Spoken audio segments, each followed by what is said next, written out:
लोगों ने डेप्रिसिएशन खत्म किया था।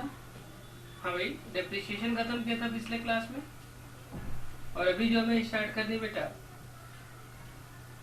बिल ऑफ एक्सचेंज, है ना। हाँ बेटा, अभी इस क्लास में जो हमें स्टार्ट करनी है वो बिल ऑफ एक्सचेंज। जरा देखो बेटा, इस वर्ड पे लिखते हैं हम बिल्स ऑफ एक्सचेंज।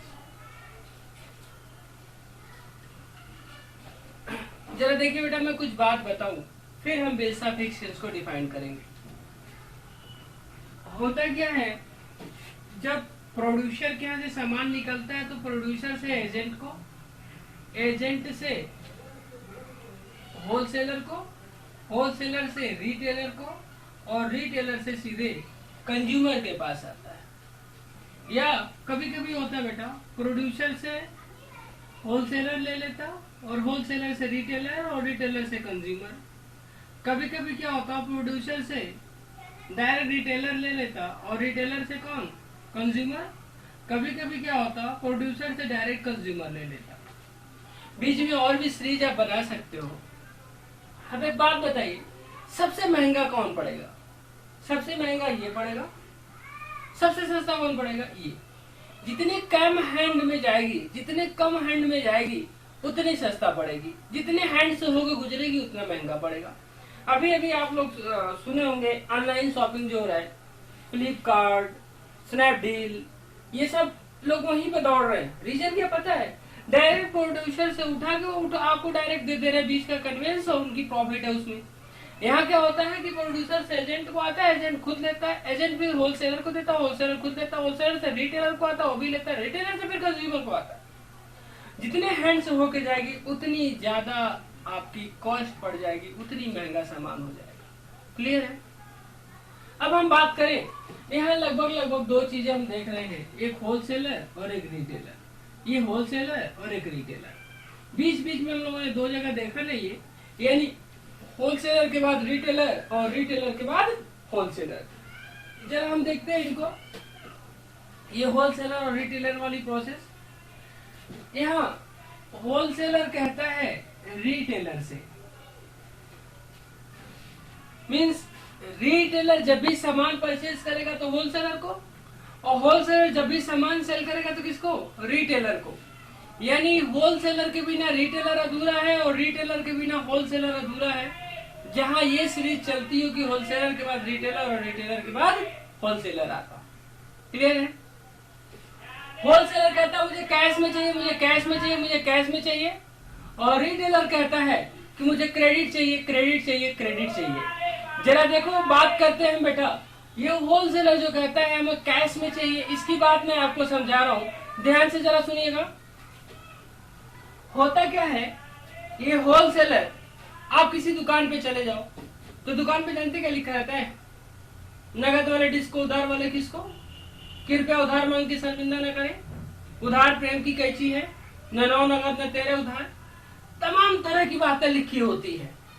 हाँ जी, तमाम तरह की बातें लिखी होती हैं। ये सारा कोटेशन इसलिए लिखा था, प्लीज प्लीज प्लीज आप उधार मत मांगो, कैश में खरीदो। और रिटेलर का पर्पस क्या होता है कि ठीक है मैं बेच के दे तो दूंगा आपको, आपसे मेरा टर्म्स है, खरीदा जैसे बिक्री होगी चेकआउट होगा मैं आपको दे दूंगा। लेकिन एक और कोटेशन मैंने पढ़ा दुकान पे, उधार मांगते समय भीगी बिल्ली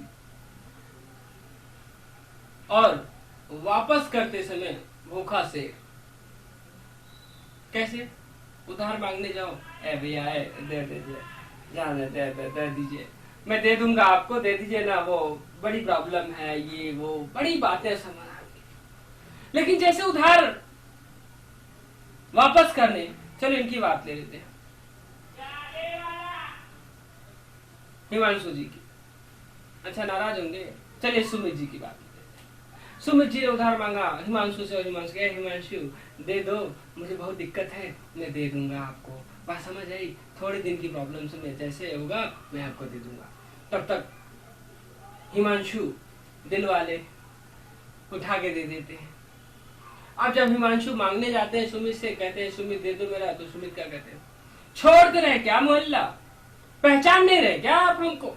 अरे खरीद लिया तो खरीद लिया है क्या, दे देंगे। हाँ बेटा, ये बातें मुखे शेर की तरह, दे देंगे, खरीद लिया है क्या, खरीद लिया है क्या हमको, उधार दिया तो क्या मैं बिक गया हूँ क्या आपके हाथों। हाँ बेटा, तमाम तरह की बातें।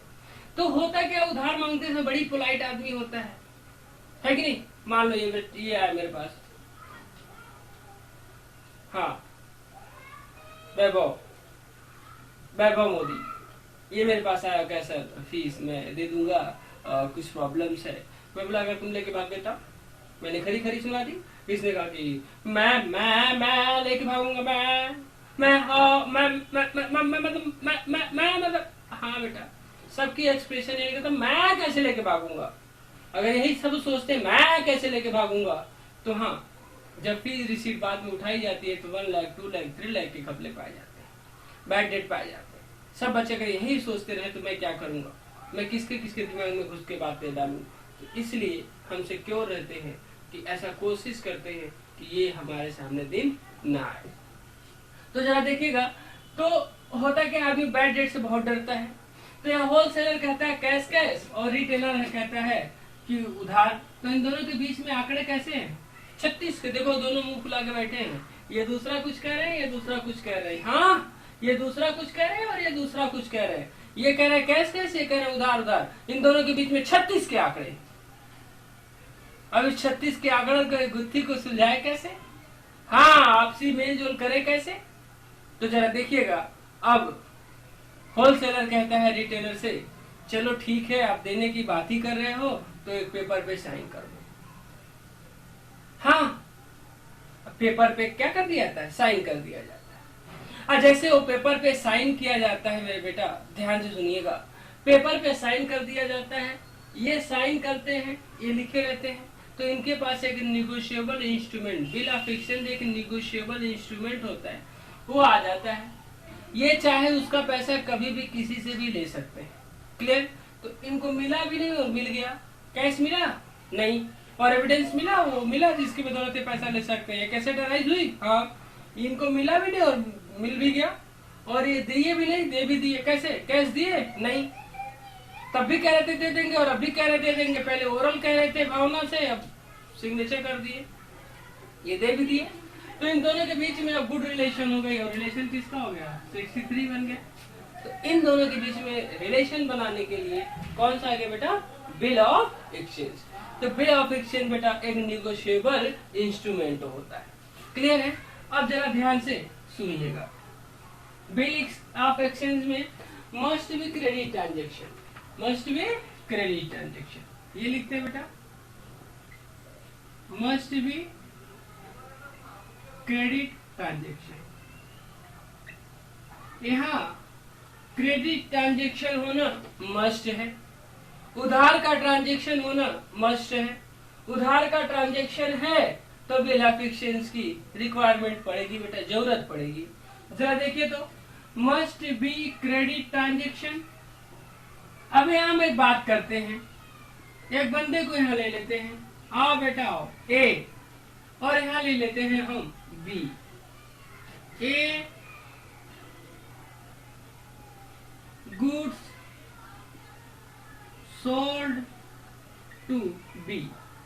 ए ने किसको गुड्स से सोल्ड किया बेटा, बी को, और यहां लिखते हैं ये बी है, बी गुड्स परचेज फ्रॉम ए। लीजिए, ए ने बी को उधार बेच दिया और बी ने ए से उधार खरीद लिया। तो ये जब उधार बेच दिए इनको ए ने, तो यहां जरा देखते हैं बेटा, यहां लिखिए, लिखे ना, ए कौन है, ए सर सेलर है। और जब ए सेलर है, ए जो है, अगर हम बी के पॉइंट ऑफ व्यू से सोचे तो जिसने उधार सेल किया है बी के लिए, बी के पास जाके सोचो, बी के पास आ गए और सोच रहे कि हे ए तुम हो कौन, तुम मेरे क्रेडिटर हो क्योंकि मैंने तुझसे सामान खरीदा है। तो यहाँ जरा देखिएगा बेटा, अभी वर्ड यूज करें तो यहाँ ए जो है वो क्रेडिटर है, बी कौन है बेटा, परचेजर है, और बी कौन है यहाँ, डेटर है। ए के पॉइंट ऑफ व्यू से बी डेटर है और बी के पॉइंट ऑफ व्यू से ए कौन है, क्रेडिटर है। क्लियर है? जरा आगे देखें बेटा, हटाएं, देखिए इधर। अब इन्होंने सामान बेच दिया है इनको और इन्होंने खरीद लिया, इनके बीच में रिलेशन किसका है, तो डेटर और क्रेडिटर का। हाँ, अभी ये दोनों आपस में कौन है भाई, डेटर और क्रेडिटर। ए है जो क्रेडिटर है और बी है जो वो डेटर है। कोई दिक्कत? अब A written bill, written of bill कौन लिखता है, मैंने सामान बेचा है, मैं बिल ऑफ एक्सचेंज अनकंडीशनल होता है, मैं बता दे रहा हूं। तो बिल मैंने लिखा है, मैंने सामान बेचा तो बिल मैं ही लिखूंगा। हाँ, बिल मैंने सामान बेचा, मैं बिल लिखूंगा, यानी रिटेन ऑफ बिल। तो यहां लिखते हैं retainer of bill, creditors is retainer of bill. Creditor जो है वो बिल का कौन है भाई, रिटेनर है। Creditor is retainer of bill और यही एक्सेप्टर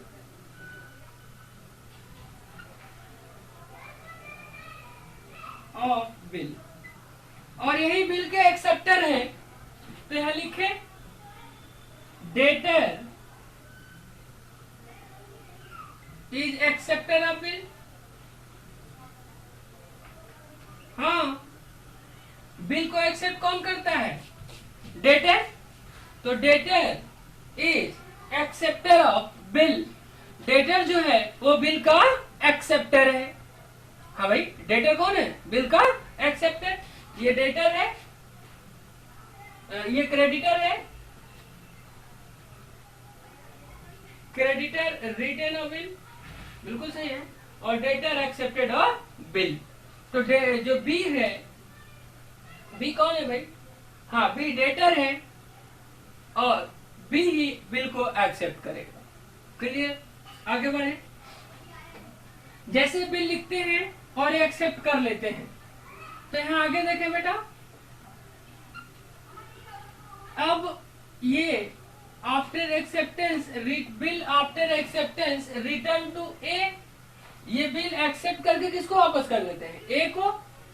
ए के पास आ जाता है बेटा बी आर, और इनके पास क्या हो जाता है, बी पी, बिल्स पेएबल। तो बी आर और इनके पास क्या हो जाता है, बी पी। जरा ध्यान दीजिए बेटा, बिल बी आर आ गया, बिल्स रिसीवेबल इनके पास, और इनके पास क्या हो गया, बीपी, बिल्स पेएबल। जरा देखिए बेटा, इसको ही हम जानते हैं किस नाम से, ड्रॉयर, और इनको जानते हैं हम किस नाम से, ड्रॉइंग। ठीक है? तो जैसे बिल आफ्टर एक्सेप्टेंस ये लिखे और एक्सेप्ट कर लिए, तो इनके बीच में रिलेशन किसका हो जाता है बेटा, इनके बीच में रिलेशन जो हो जाता है वो ड्रॉयर एंड ड्रॉइंग। इनके बीच में जो रिलेशन हो जाता है वो होता है ड्रॉयर और ड्रॉइंग का। ठीक है? ये ड्रॉयर है और ये कौन है, ड्रॉइंग है। बात समझ आई? तो जरा अब हम बात करें, ड्रॉयर कौन होता है, कौन ड्रॉयर चेंज हुआ है, क्रेडिटर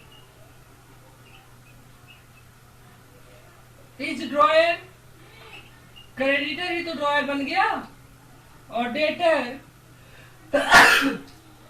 सॉरी बेटा, डेटर इज ड्रॉइंग, है ना? क्यों भाई, बताइए।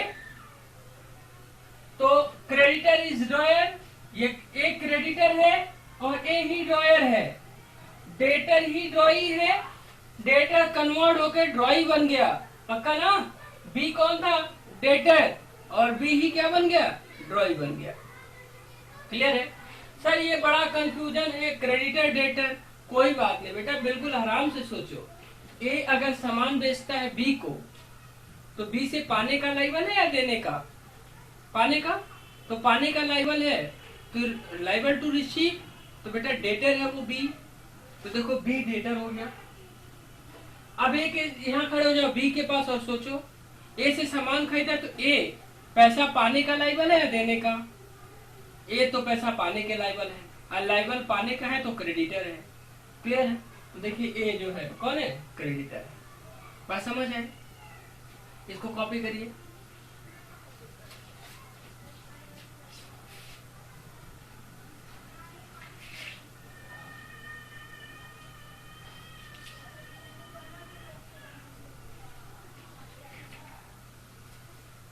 इरेज करते बेटा।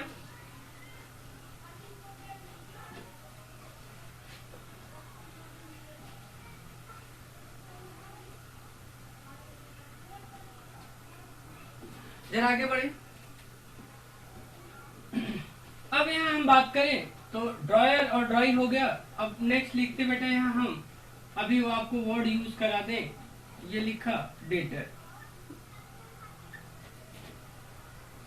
और ये लिखा मैंने बी आर, फिर यहाँ लिखे बेटा क्रेडिटर,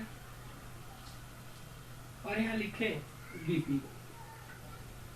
तो देखिए, तो डेटर कौन है? डेटर ये एसेट्स होता, और करंट एसेट होता। ये कौन सा अकाउंट है? ये पर्सनल अकाउंट है। कहाँ दिखाते? बैलेंस शीट में दिखाते, और डेबिट बैलेंस होता है। बीआर के लिए देखो बेटा, बीआर भी एसेट है। कैसा एसेट है सर? करंट एसेट है। कौन सा अकाउंट है? पर्सनल अकाउंट है। कहाँ जाता है सर? बैलेंस शीट में जाता। और कौन सा बैलेंस है? Debit balance. हाँ बेटा, डेटर जो कन्वर्ट होके आया है डिट्टो वही है। देखो ना, डेटर जो था, डेटर के बदले हमें क्या मिल गया? बीआर। तो डेटर एसेट था, बीआर भी एसेट है। डेटर करंट एसेट था, बीआर भी करंट एसेट है। डेटर पर्सनल अकाउंट था, बीआर भी पर्सनल अकाउंट है। डेटर बैलेंस शीट में जाता, बीआर भी बैलेंस शीट में जाता। नेक्स्ट, डेटर डेबिट बैलेंस होता है और बीआर भी डेबिट बैलेंस। क्लियर? डिट्टो दोनों सेम है बेटा, तो डेटर ही बीआर में कन्वर्ट हो गया। क्लियर? आगे देखते हैं क्रेडिटर। तो क्रेडिटर लायबिलिटी होता, कैसी लायबिलिटी होती? करंट लायबिलिटीज होता। कौन सा अकाउंट होता? पर्सनल अकाउंट होता। कहाँ जाता है ये? बैलेंस शीट में जाता है। कौन सा बैलेंस होता है? ये क्रेडिट बैलेंस होता है। डिट्टो हम बीपी के लिए भी वही लाइन यूज कर सकते हैं। लिखा जा रहा बीपी, इसके लिए भी वही लाइन यूज हो सकता बेटा। ये तो लायबिलिटीज है। अच्छा, ये तो करंट लायबिलिटी है। अच्छा, हाँ, और ये तो पर्सनल अकाउंट है। अच्छा, और ये कहाँ जाता? बैलेंस शीट में। और इसका भी तो सर क्रेडिट बैलेंस है। इसका भी कौन सा बैलेंस है? क्रेडिट बैलेंस है। तो डेटर जो है वही बीआर बेटा लिख दिया बोर्ड पे। क्रेडिटर जो है वही कौन हो गया? बीपी। तो क्रेडिटर के बदले क्या चेंज हो गया बेटा जी? बीपी। क्लियर है? कॉपी करो इसको। क्यों चुप चुप से रहते हैं, जरूर कोई बात है। काहे चुप है भाई, दुखी क्यों, क्या कह रहे हो? धोखा? अरे धोखेबाज, तुमको कौन धोखा देगा?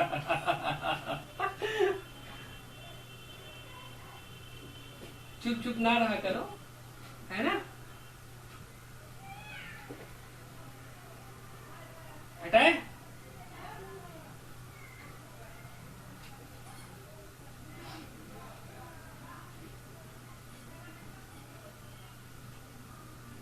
आप बोलिए, आप कहे चुप है? इतना सीरियस क्यों भाई? हटाते।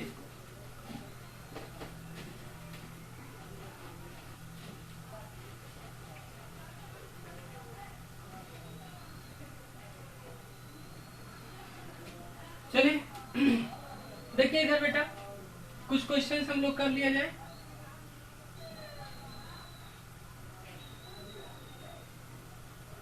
बिल रिटेन बाय, बिल कौन रिटर्न करता है भाई? क्रेडिटर। बिल एक्सेप्टेंस बाय कौन करता है बेटा? डेटर्स।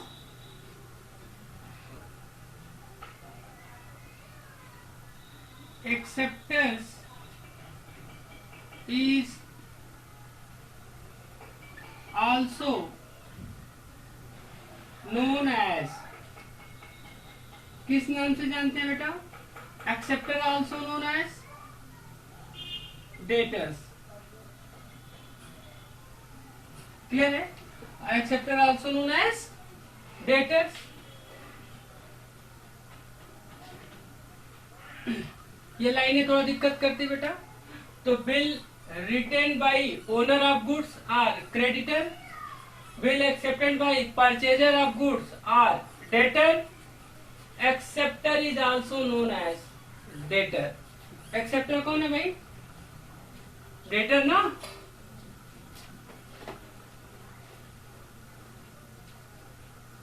चले आगे जरा देखते हैं बेटा। Parties of bill of exchange,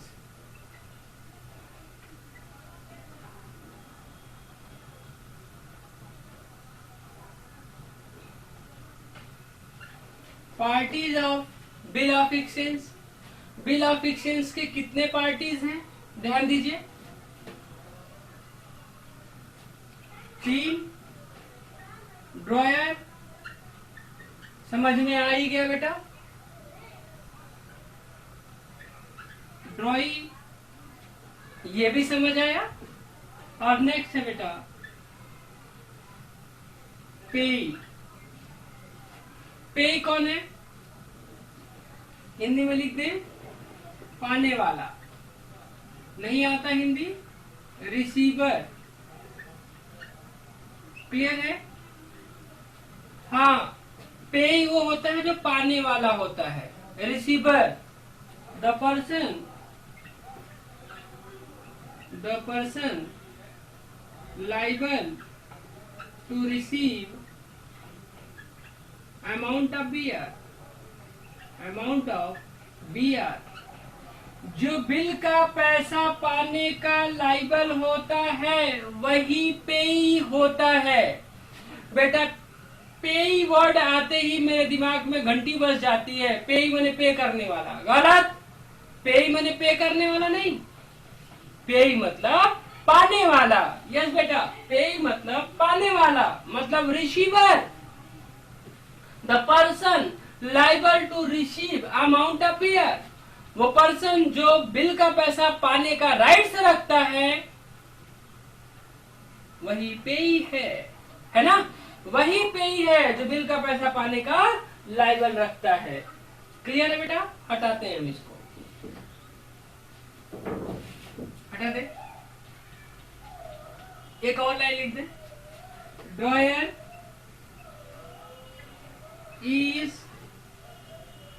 also known as पेई। हाँ बेटा, जो ड्रॉयर होता है वही तो बिल का पैसा पाने का अधिकारी होता है, उसी के पास तो राइट होता है बिल का पैसा पा जाए। तो पेई कौन है? वही है। अगर उसने थर्ड पार्टी किसी को दे दिया बिल है, तुम ले जाओ, तुमने लेना पैसा, तो वही पेई है। उसने बैंक से डिस्काउंटिंग करा है तो बैंक कौन है? पेई है। यानी जिसके पास बिल है और उसका पैसा पाने का लायबल है वो वही पेई है। Clear?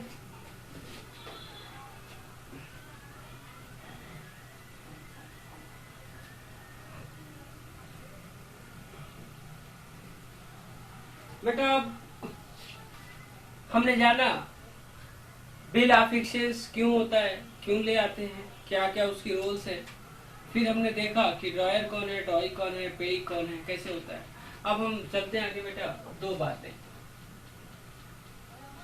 Due date, due date, और दूसरा बेटा मैच्योरिटी डेट।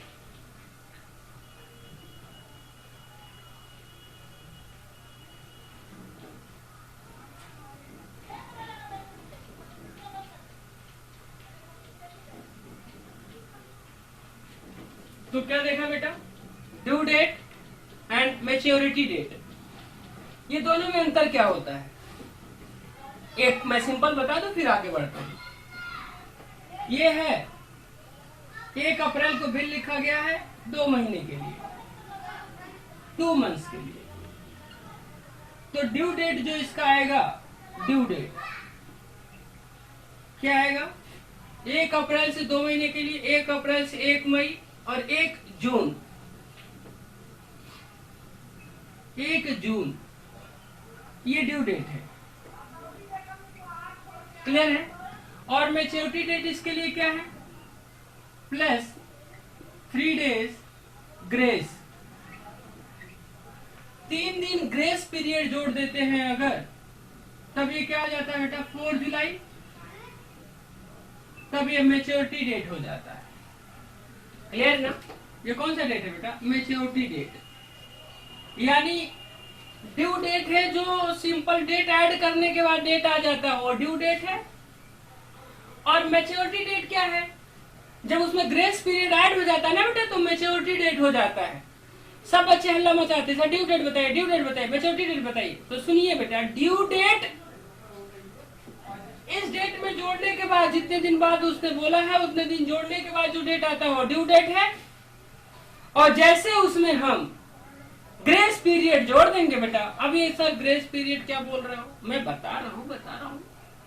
अगर ग्रेस पीरियड हम जोड़ देते हैं बेटा, तब वो आपका हो जाता है मैच्योरिटी डेट।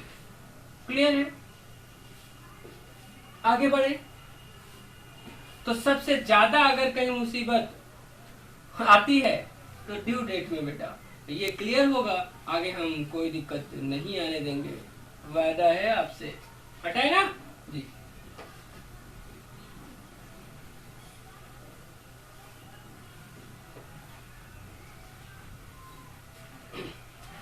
देखिए जरा,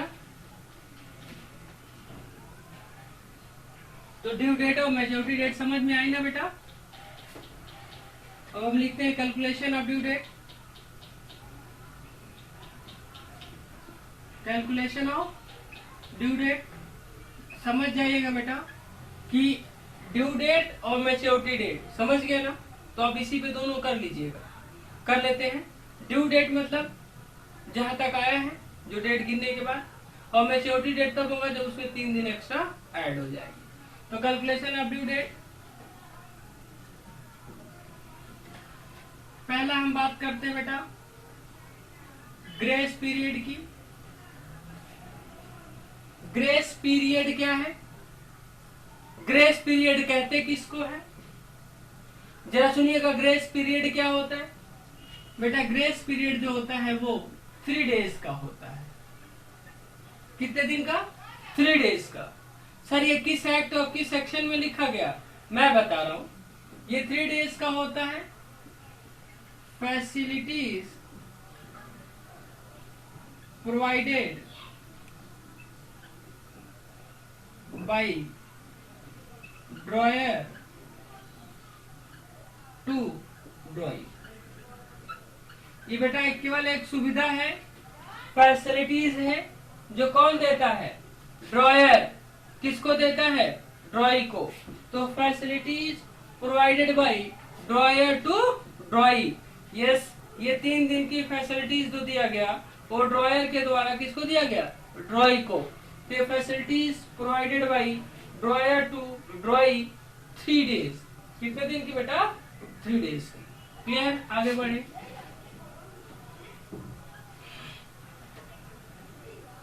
अब हम आगे लाइन लिखते हैं।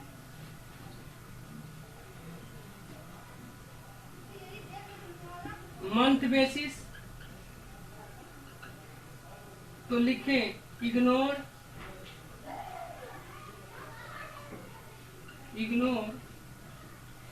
Days of month. तब आपको डेज ऑफ मंथ इग्नोर करना है। एक महीने में कितना दिन है इससे कोई मतलब आपको नहीं है। कैसे? सुनिएगा, 1 अप्रैल को लिखा गया है 2 महीने के लिए, 2 मंथ्स। तो 1 अप्रैल को 2 मंथ्स के लिए लिखा गया बेटा, तो 1 अप्रैल से जोड़ो, 1 अप्रैल से 1 मई और 1 जून, ये आ गया बेटा 1 जून। ठीक है, ये कौन सा डेट हो गया? Due date. अगर मैच्योरिटी डेट लेना है तो इसमें 3 दिन क्या करेंगे? जोड़ देंगे। तो ये कितना हो जाएगा बेटा? 4 जून। ठीक है, ये मैच्योरिटी डेट आ गया। अब बार बार हम डेट, मैच्योरिटी डेट की एक बार बता दिए डिफिनेशन बेटा, बार बार लिखेंगे ज्यादा हो रहा है। ठीक है, तो लिख रहे हैं month basis ignore of days of month. 1 महीने में कितना दिन है उसको इग्नोर करना है। 1 अप्रैल को लिखा है 2 महीने के लिए, तो ये नहीं देखना है कि अप्रैल कितने का है और जून कितने का है। हो गया बेटा 1 जून में जोड़ दिया हमने 3 दिन, और आ गया आपका क्या? 4 जुलाई। 1 जून आया था, 3 दिन जोड़ा बेटा, 4 जून आ गया। ठीक है, इसमें कुछ और बात है बेटा। ग्रेस पीरियड सारे केस में ऐड होता है। ग्रेस पीरियड सारे केस में ऐड होता है, हर समय ऐड होता है, एक जगह नहीं होता। If bill on demand then grace period is not added.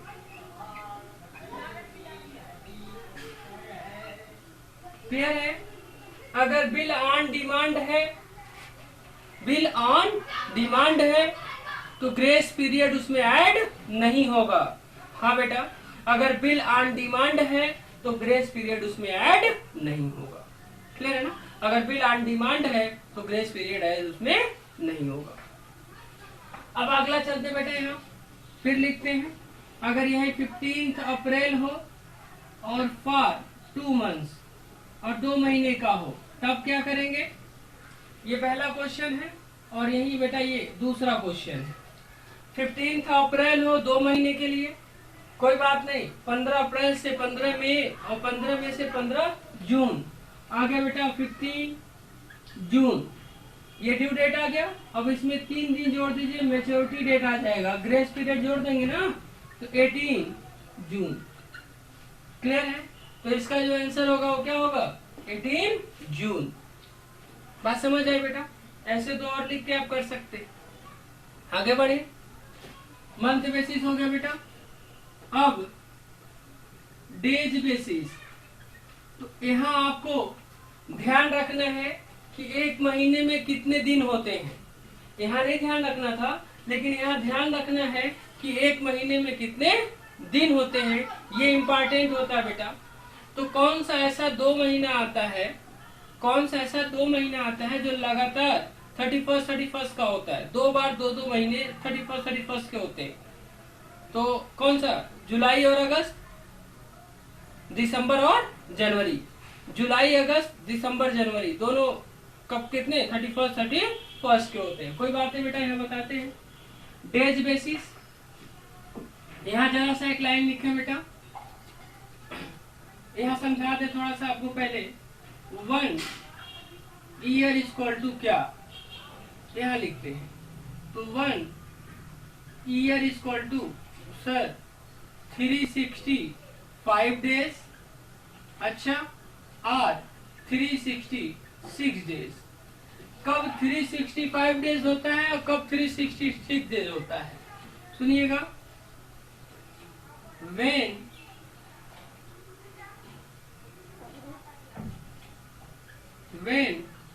Feb is 28, जब फरवरी 28 की होती है तो 365 का होता है, और when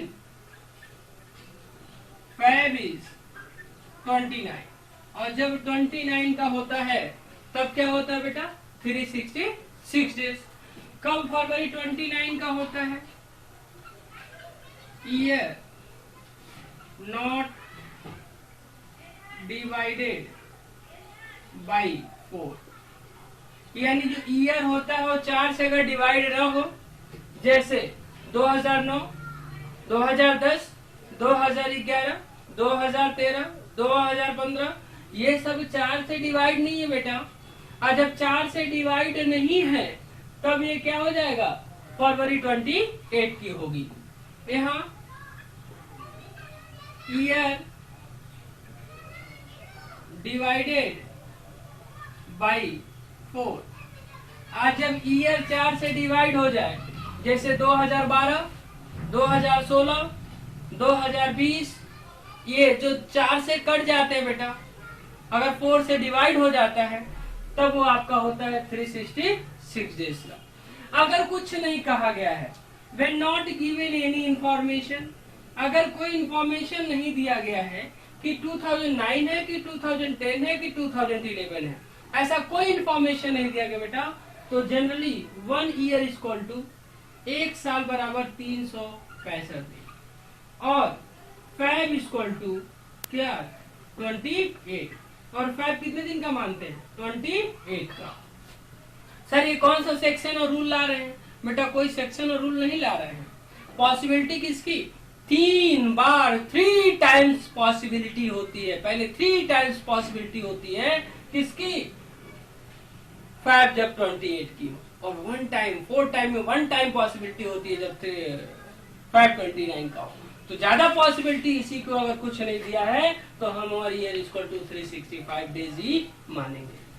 चले बेटा, अब डेज बेसिस बात कर रहे थे तो जरा देखे, भटक गए वहां से। यहाँ हम 1 अप्रैल को लिखते हैं फॉर 90 डेज। कितने दिन के लिए? 90 डेज के लिए। यानी 1 अप्रैल को लिखा है 90 डेज के लिए। ध्यान दीजिए, हमारे पास कितने दिन है? 90 डेज। और अप्रैल कितने दिन का होता है? 30th का। तो यहाँ से माइनस करिए 30th, यानी अप्रैल जो मेरे पास था वो तो खत्म हो गया। अब कितने दिन की रिक्वायरमेंट है आपको? 60 दिन के। अप्रैल के बाद मई आता है बेटा, मई भी 31 का होता है। मई भी देखो यहाँ से खत्म हो गया, तो कितना बचा है?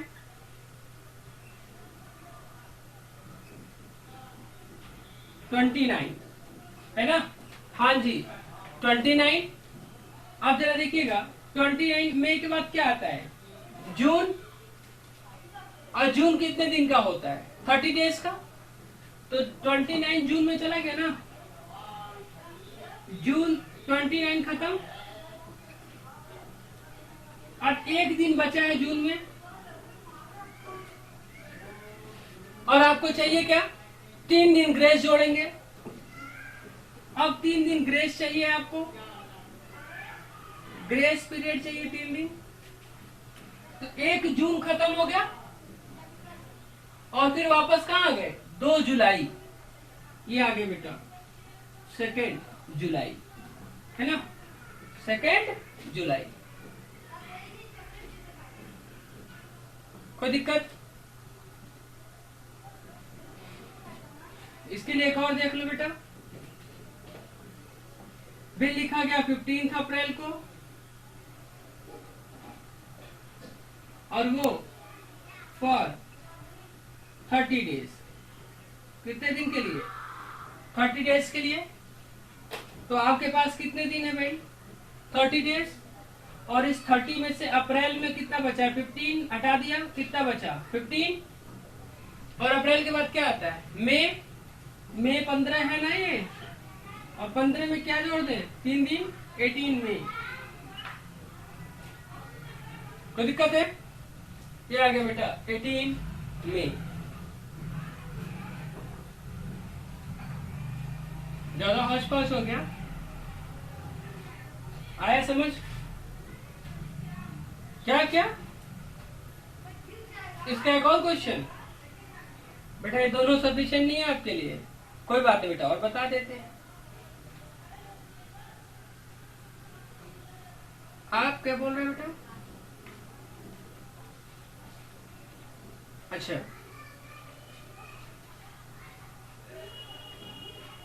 ये देखिए, if bill on demand then grace period is not added. केवल एक जगह ऐड नहीं होगा बेटा, जब बिल ऑन डिमांड होगी, बाकी सारे टाइम ऐड होगा। बेटा कॉपी करो, इरेज करें।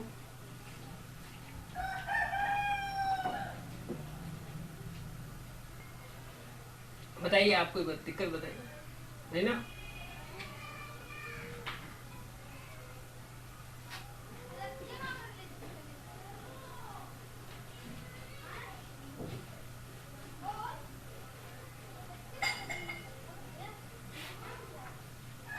चलिए, चलो बेटा, अभी इसमें 4 ही पॉइंट देखा ना, अभी तो और है सर। डेज बेसिस हो गया, तो अब यहां लिखे हैं bill after date, bill after sight,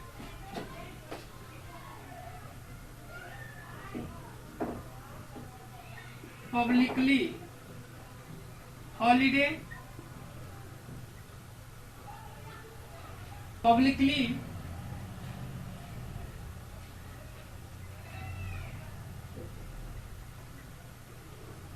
suddenly close, तो पब्लिकली हॉलीडे, सडनली क्लोज,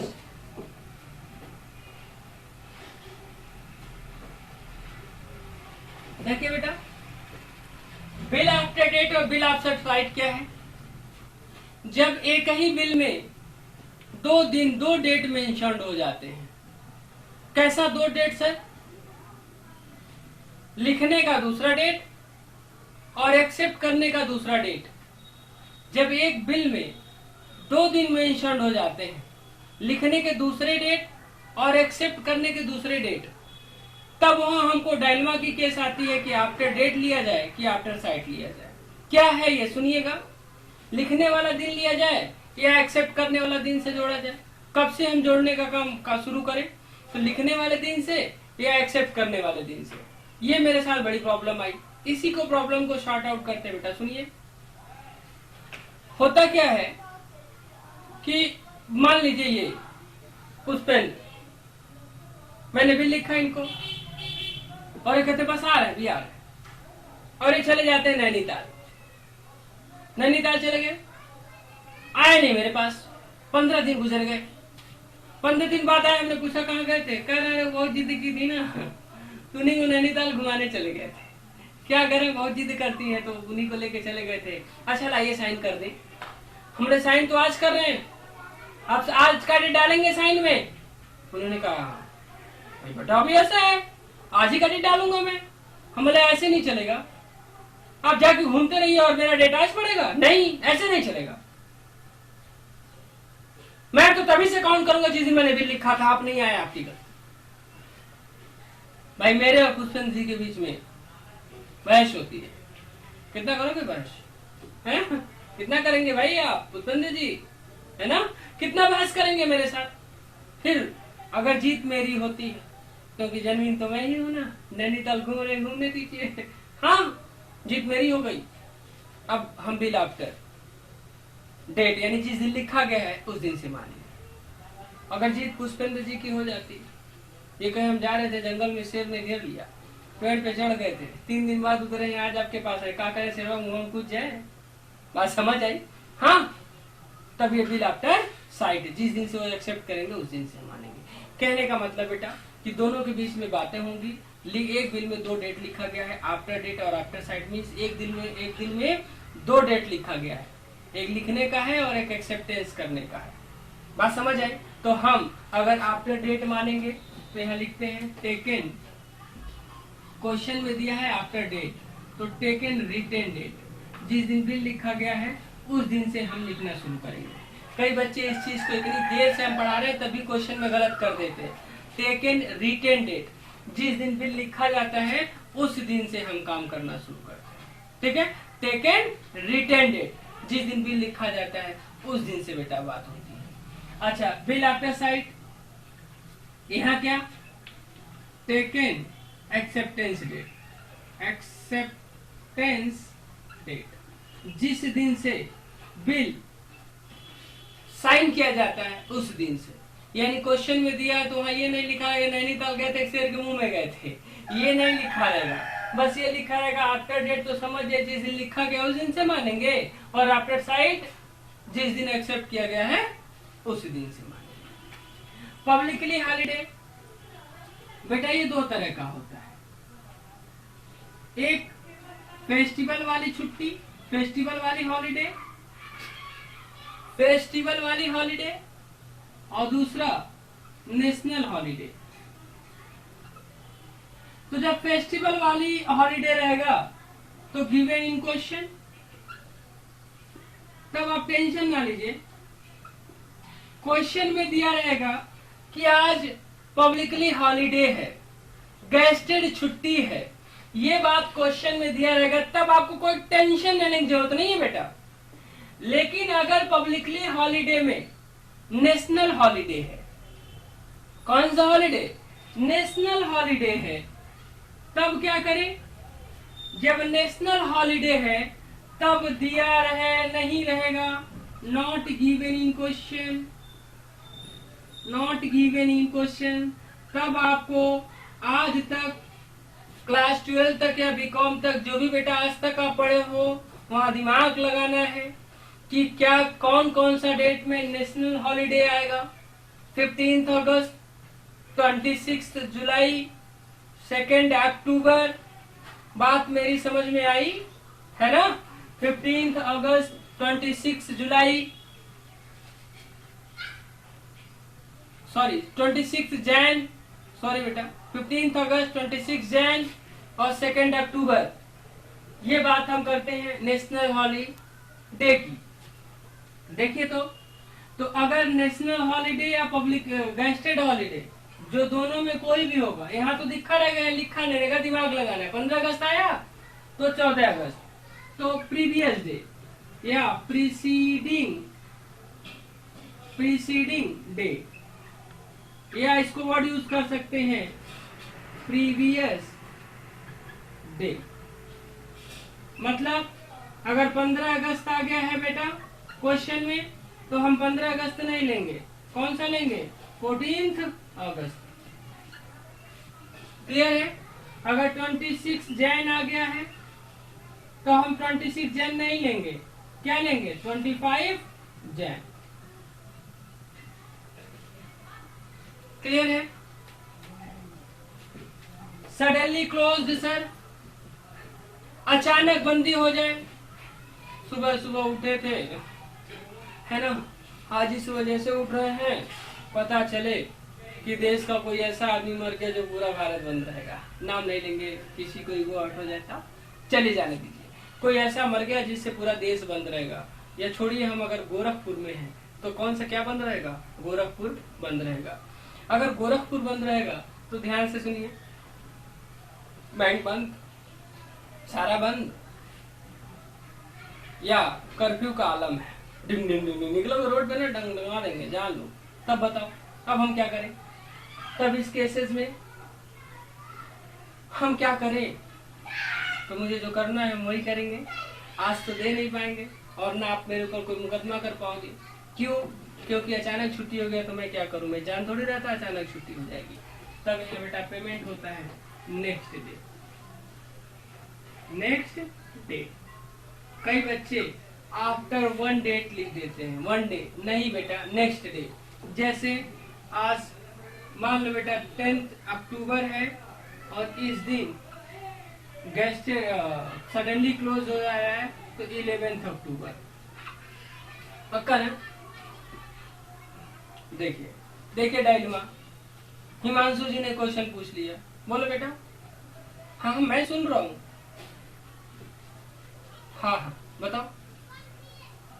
अच्छा देखिए वो कह रहे हैं कि 11 अक्टूबर को जो डेट है, अगर उस दिन अचानक बंदी हो जाती है तो 10th को अचानक बंदी होती, 11th आ गया, 11th को अगर गेस्ट डाले दे रहा तो कोई बात नहीं बेटा, हम ये भी थोड़ी जान रहे थे, तो वो नेक्स्ट डेट हो जाएगा बेटा, 12 में बढ़ जाएगा। क्लियर है? तो हम लोगों ने देख लिया bill after date, bill after sight, suddenly close, wasted holiday, है ना, 4। और उसके बाद फिर पहले भी देख लिया था कि डेज बेसिस, मंथ बेसिस, और डेज बेसिस और मंथ बेसिस, और फिर हमने देख लिया था और बेटा ग्रेस पीरियड। इसमें कुछ और बचा नहीं। तो हम लोगों ने अभी तक ड्यू डेट और मैच्योरिटी डेट देख लिए बेटा। क्लियर है? हटाते हैं इसको।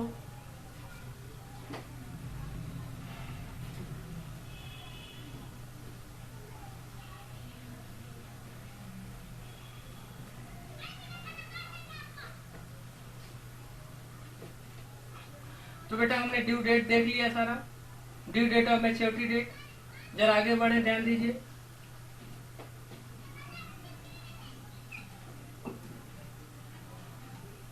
हम थोड़ा जनरल एंट्री कर लेते हैं।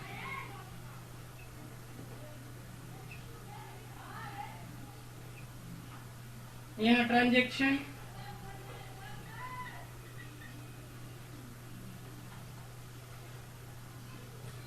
in the book of A,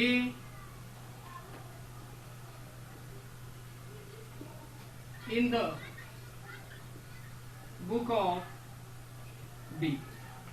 तो हमने ट्रांजेक्शन लिखा बेटा, in the book of A और in the book of B. लिखते हैं A goods sold to B ₹10,000।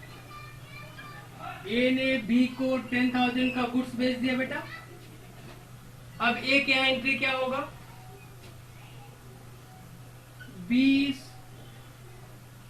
B debit या बीज अकाउंट डेबिट टू सेल्स 10,000। और इनके क्या एंट्री होगी बेटा? ये कहेंगे कि जी मैंने परचेज किया है, परचेज डेबिट टू किससे किया है? ए से। कितना? 10,000। ए goods sold to B 10,000। A ने बी को बेचा है बेटा, लिख भी लिया। बी डेबिट टू सेल ए के यहाँ। भाई ए, अगर हम बी को अगर साइलेंट रखे, अभी ए की बात करें, हम ए है, हमने बी को बेचा, बी डेबिट टू सेल लिखेंगे, कोई टेंशन नहीं। और इनके यहाँ की बात करें, परचेज डेबिट टू ए, कैसे हुआ? अगर हम बी के पास खड़े हो जा रहे हैं और हम बी हो गए, हमने गुड्स किससे खरीदा है? ए से, तो मैं क्या लिखूंगा? Purchase debit to A. Clear है? जरा देखते हैं यहाँ, A written a bill on B.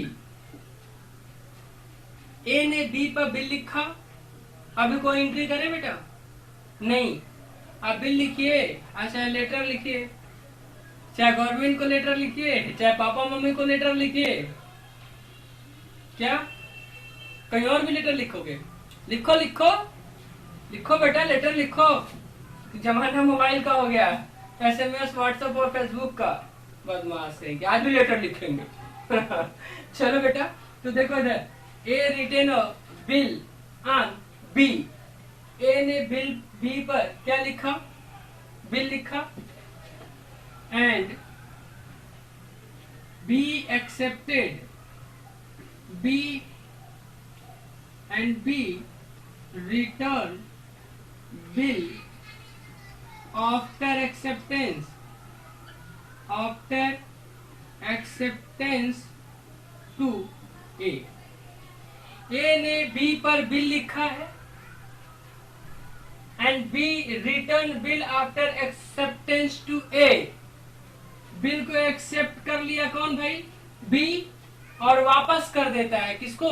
ए के पास। ए जो बिल दिया था ना मैंने एक्सेप्ट कर लिया, तुम ले जाओ।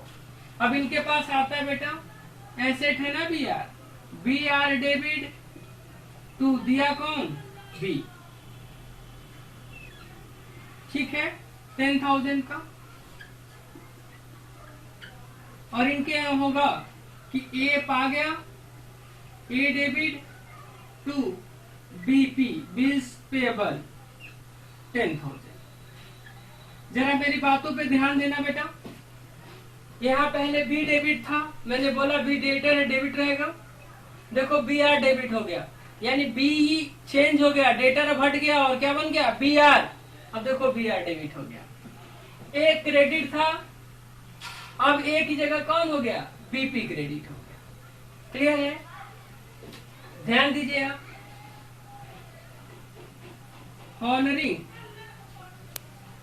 Honouring of bill of due date on the due date.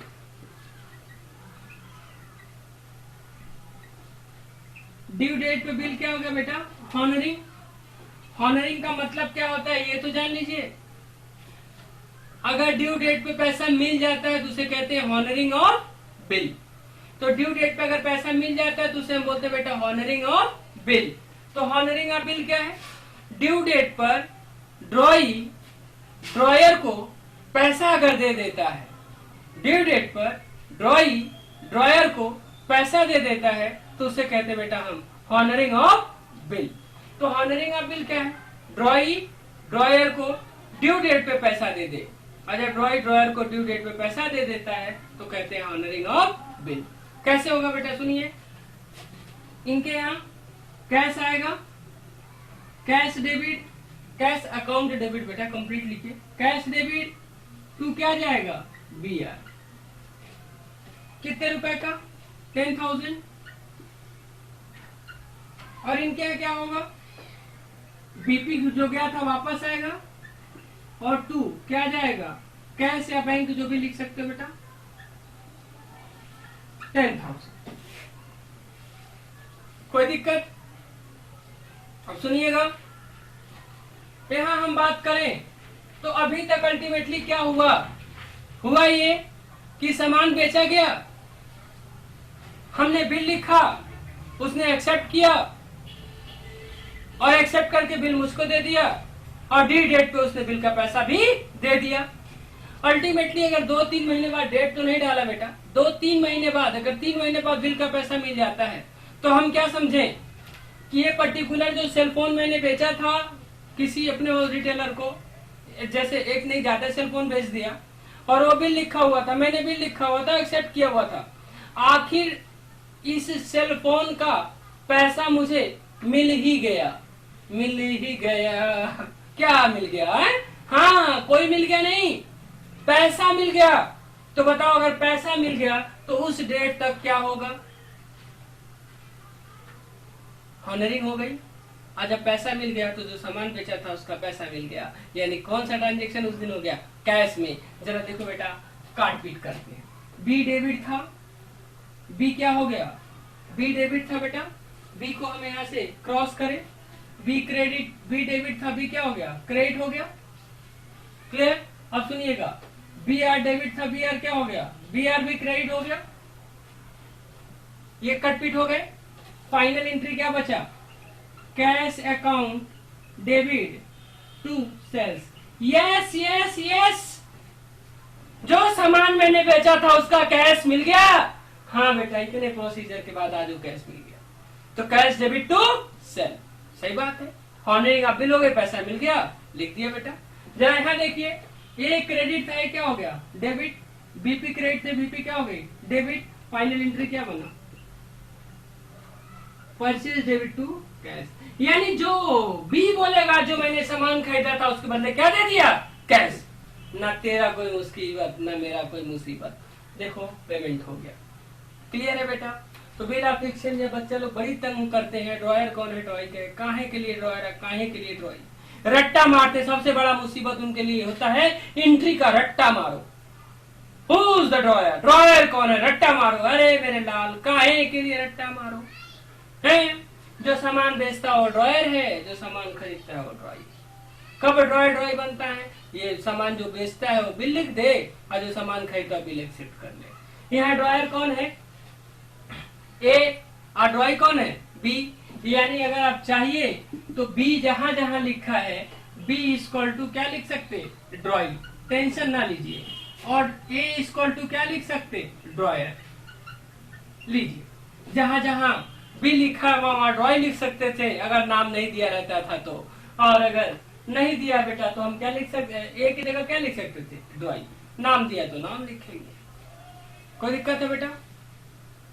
Copy करो, फटाफट कॉपी करो।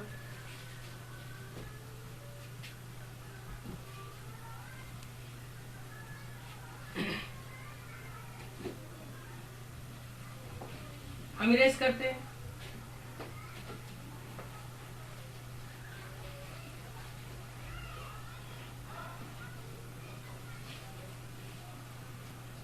देखो बेटा, ड्यू डेट के पहले ड्रॉयर को कुछ पैसे की जरूरत पड़ी, या ड्यू डेट के पहले ड्रॉयर उसका पैसा लेना चाहता है, तो सबसे पहले जाके ड्रॉय का दरवाजा खटखटाएगा। ड्रॉय टक टक टक, ड्रॉय से कहता है ये सुमित और हिमांशु को ले लो। सुमित ड्रॉयर है और सुमित कौन? सॉरी, सुमित ड्रॉयर है तो हिमांशु ड्रॉई है। सुमित जा कहते हैं हिमांशु लड़के का मुंडन है, पैसे की जरूरत है ना, इस बिल का पैसा दे दो। हिमांशु कहते चल भाग, नहीं अभी नहीं देंगे, ठीक। लेकिन अगर हिमांशु दे देते तब इसको कहते हम रिटायरमेंट ऑफ बिल। क्या बोलते? Retirement of bill. हाँ जी, अगर हिमांशु दे देते तब उसका नाम हम देते रिटायरमेंट ऑफ बिल।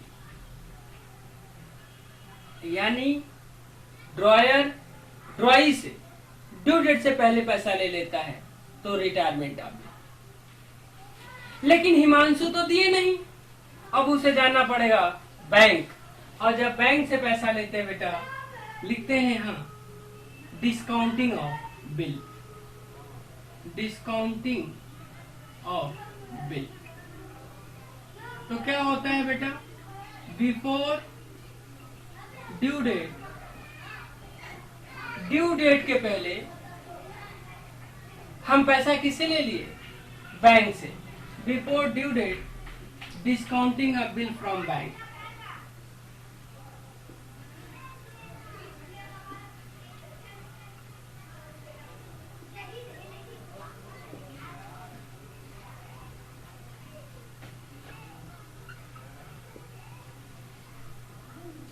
क्लियर है? Before due date discounting a bill from bank. अगर ड्यू डेट के पहले हम बिल को बैंक से डिस्काउंट करा लेते हैं बेटा तो उसको कहते हैं डिस्काउंटिंग ऑफ बिल। क्या बोलते हैं? Discounting of bill. एक बात बताइए, अब हम दो लोगों के यहाँ एंट्री पास करें, एक ड्रॉयर के यहाँ, तो बताओ बेटा ये काम कब किया जाएगा? ड्यू डेट के पहले या ड्यू डेट के बाद? पहले ना, तो ड्रॉयर और ये कौन? ड्रॉई। जब हम बैंक से पैसा लेने जाएंगे बेटा तो देखो तो मेरे पास मान लो बिल 10,000 की थी, तो बी आर मेरे पास से कितना के गया? 10,000। लेकिन रुपए कितने आएंगे? पूरा 10,000 आएगा? नहीं भाई साहब, मैं बताऊं? हाँ बेटा जी बताऊं मैं। ये जो बैंक का काम है केवल बेसिकली दो काम है, पब्लिक से पैसा लेना और पब्लिक को पैसा देना। आप कहेंगे बैंक मूर्ख है क्या? केवल पब्लिक से पैसा लेती है और पब्लिक को पैसा देती है, बीच में उसको क्या मिलता है? अरे मिलता है ना, क्या मिलता है मैं बताऊं? बैंक से पैसा लिया, कस्टमर से पैसा बैंक ने लिया, सॉरी यानी डिपॉजिट एक्सेप्ट किया, तो उनको 3.5-4% की रेट से इंटरेस्ट दिया। हाँ सर, अगर पब्लिक को लोन प्रोवाइड किया यानी पैसे दिया तो 11% के रेट से इंटरेस्ट ले लिया, तो 4% और 11% कितना हो गया भाई? 7%। तो झोलमोल कितने का हो गया? 7% का। यानी वही जो 7% है ना, वही उसकी कमाई है। जो 7% है वही उसकी कमाई है। यस, जो 7% है वही उसकी कमाई है। बात समझ आई? तो ध्यान से सुनिए, ये 10,000। आगे बात करें, यहाँ पैसा कितना आएगा बेटा? 9800। तो बैंक जो चार्ज करेगी, bank charge interest, bank charge interest. Bank क्या चार्ज करती है? इंटरेस्ट। बट हम ड्रॉयर के यहाँ कौन से नाम से जानते? ड्रॉयर के यहाँ इसको डिस्काउंटिंग के नाम से जानते, डिस्काउंट के नाम से जानते। क्लियर है? यानी बैंक तो इंटरेस्ट चार्ज करती, लेकिन ड्रॉयर के यहाँ जब एंट्री पास होगी तब वहां होता है डिस्काउंट। क्या होता है? डिस्काउंट। और ड्रॉई के यहाँ कुछ हो नहीं, ये ड्रॉयर के यहाँ करनी करतूत है, ड्रॉई के यहाँ कोई मतलब नहीं है। तो यहाँ हम क्या लिखे? डिस्काउंट डेबिट, बैंक भी डेबिट था ना, 200 हो गया बेटा एंट्री। तो ड्रॉयर के यहाँ क्या एंट्री हम लोगों ने पास कर ली? Bank debit, discount debit, 2BR। Simple सी बात बेटा, BR गया 10,000 की, आया 9800। बैंक ने जो इंटरेस्ट काटा था उसको अपने किस नाम से जानते हैं? डिस्काउंट के नाम से। तो डेबिट कौन हो गया? Discount. Bank debit, discount debit to BR। Clear है? ड्रॉइंग की यहाँ क्या एंट्री करें सर? सुनिएगा, ये मेरा सेल फोन है और वो बंदा मुझसे बहुत नाराज रहता है, बहुत नाराज। काहे हो? हाँ बेटा, वो मुझसे बहुत नाराज रहता है, डांटते रहते हैं ना, इसलिए। चलिए, ये ले जाता है मेरे सेल फोन को, सुमित ले गया। नहीं, नाराज हो रहे हैं?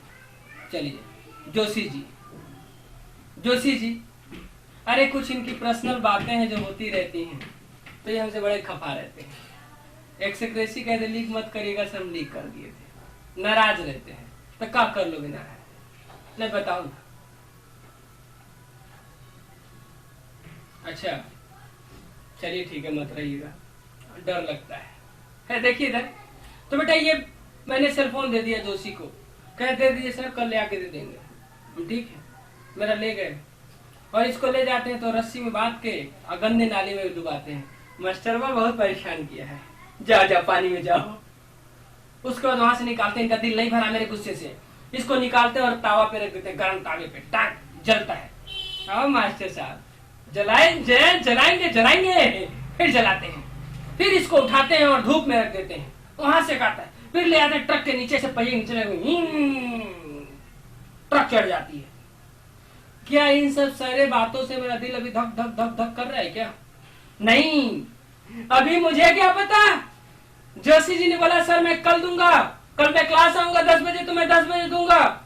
और जोशी जी जैसे कल क्लास आते हैं तो इसको ले आते हैं पॉलिथीन में लपेट के कपड़े में, सर ये फोन खराब हो गया। हमने कैसे हो गया? गिर गया था, ट्रक के नीचे दब गया था। चलो ठीक है, तो मुझे उस टाइम कोई फर्क पड़ी? वो तो 10 बजे फर्क पड़ेगा, 10 बजे मैं परेशान हो जाऊंगा, अरे जोशी जी ये क्या क्या हो गया। तो बेटा ड्यू डेट के पहले ड्रॉयर जो मर्जी वो करे, चटनी रख के खाए, ड्रॉई देखने नहीं जा रहा है, अपनी उनको गिफ्ट कर दे, ड्रॉई देखने नहीं जा रहा है, तो जो मर्जी ये करे, ड्रॉई को ड्यू डेट के पहले कोई फर्क नहीं पड़ेगा। फर्क कब पड़ेगा? ड्यू डेट पर।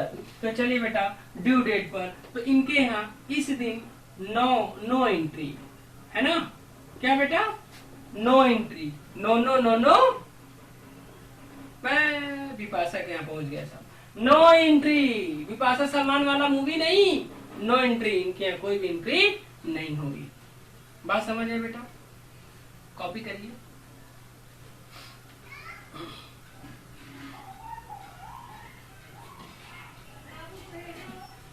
इरेज करते इसको।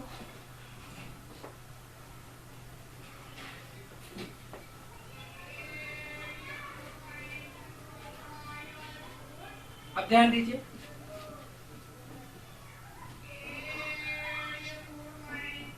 BR 10,000 फॉर कितने मंथ्स का बेटा, लिख लिया 3 month, interest at the rate of 10% per annum. बेटा इसको हम 12% पर एनम लिखते हैं। Calculation of interest, calculation of interest, interest का कैलकुलेशन कर रहे हैं बेटा, लिख लें यहाँ करें, यहाँ लिखते हैं bill discounted after 1 month. Bill discount करा लिया गया 1 महीने के बाद, है ना। इंटरेस्ट का कैलकुलेशन करो, बिल कितने का था 10,000। बेटा बिल 1 महीने के बाद डिस्काउंट करा रहे हो, टोटल कितने दिन का था 3 मंथ्स का, 1 महीना आपके पास रह गया, तो बैंक के पास कितने दिन रहे 2 मंथ्स।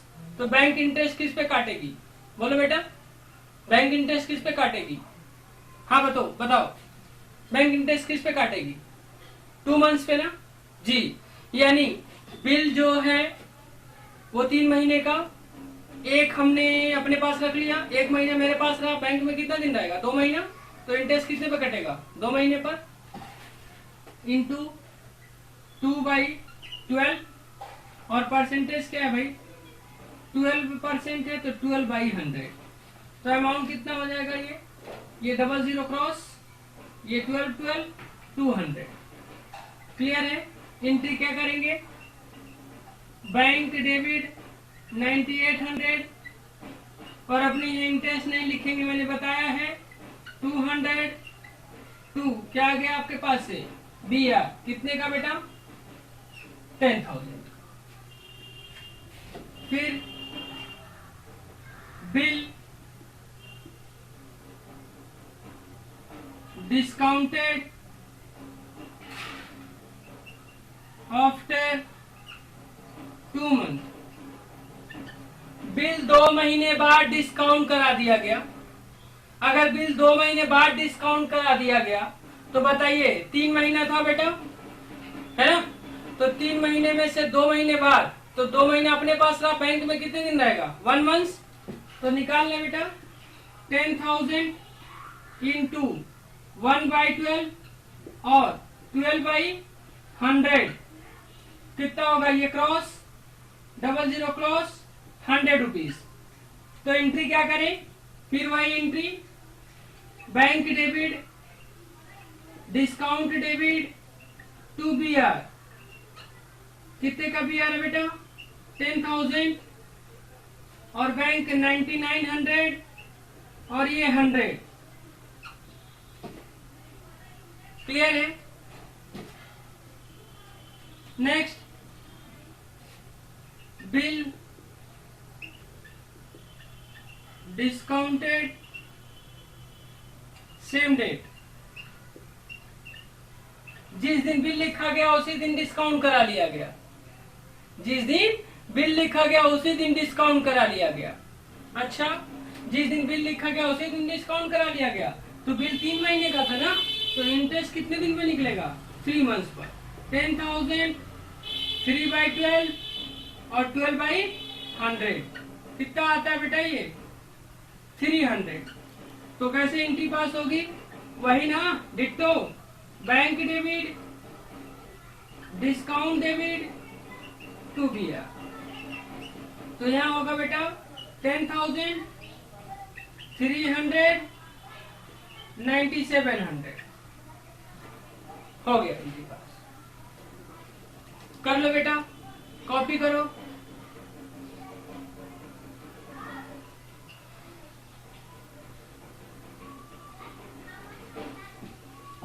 इरेज करते हैं हम।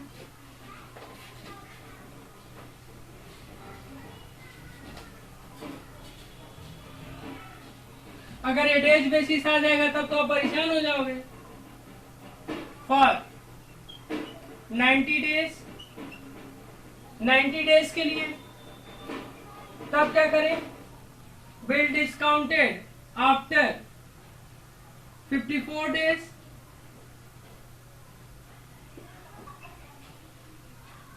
bill discounted after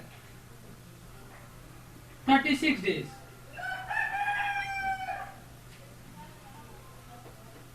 चले आगे देखिए कैसे कैलकुलेट करें। ना बेटा बातें नहीं, इधर देखो कहाँ दिमाग चला जाता है। Bill discounted after 54 days, question लिखा 10,000 और 54 90 डेज था ना, 54 डेज बाद तो कितना बचता है 36, तो 36 डेज डिवाइड बाय 365 इंटू 12/100। यहाँ कैसे निकलेगा 10,000 फिर 36 जाएगा बेटा तो 54 बचेगा, 54/365 और यहाँ निकलेगा बेटा 12/100। कैलकुलेट करो 10,000 इंटू 36 इंटू 12 डिवाइड बाई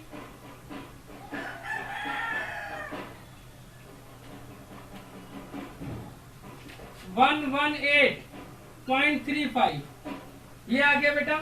इनको कैलकुलेट करें।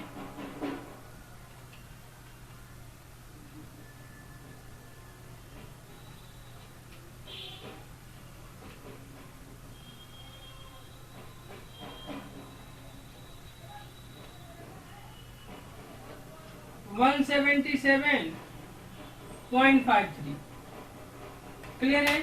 एंट्री बेटा जैसे करते हैं हम लोग अभी किए थे वैसे ही करेंगे। ये डिस्काउंट की वैल्यू आ गई। बैंक के पॉइंट ऑफ व्यू से सोचेंगे तो डिस्काउंट नहीं, क्या लिखेंगे हम, इंटरेस्ट लिखेंगे। क्लियर, कॉपी कर लो बेटा।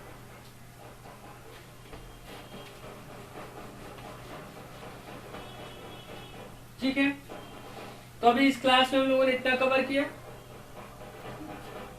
क्यों थके थके से लगते हो, जरूर कोई बात है ना बेटा। 10 मिनट का ब्रेक, फिर इसकी अगली क्लास हम कंटिन्यू करेंगे। बात समझ गया बेटा। आज हम लोग इसको कवर कर लें, तो 10 मिनट का ब्रेक है बेटा। 10 मिनट बाद फिर हम मिलते हैं। कोई दिक्कत नहीं ना? बस, थैंक यू।